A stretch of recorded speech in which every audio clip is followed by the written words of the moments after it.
You're being invited to enter the way of peace by humbly receiving the real solution.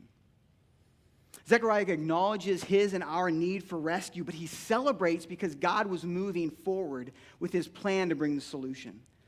And as you move through this passage, I love that we get to see what God's salvation is like. God's salvation is personal.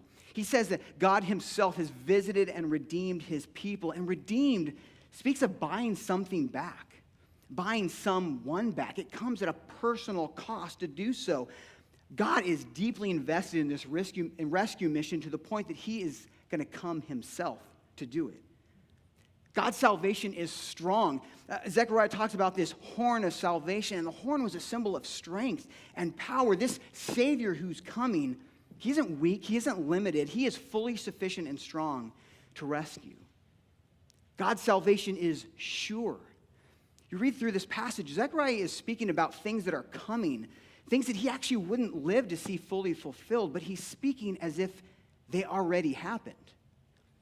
See, because God had promised the Savior through his covenants and his prophets, and God's promises are so sure, it's as good as done even before it happens on our timeline. See, we can trust that God will keep his promises even if we don't see it yet. Next, God's salvation is merciful. God's mercy is mentioned twice as a driving force in his salvation and his forgiveness.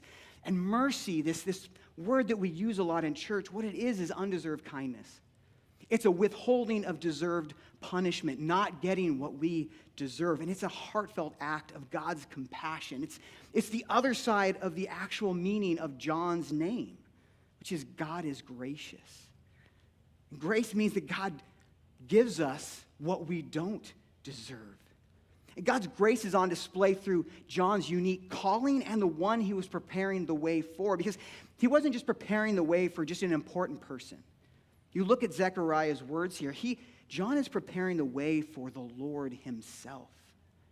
See, God was about to take on flesh and bone and enter the world that he created as the person of Jesus. Truly God and truly man, to live that life in perfect obedience and right relationship with God the Father. But then in the ultimate expression of mercy, he took in our place the punishment and death that we all deserve because of our rebellion against God.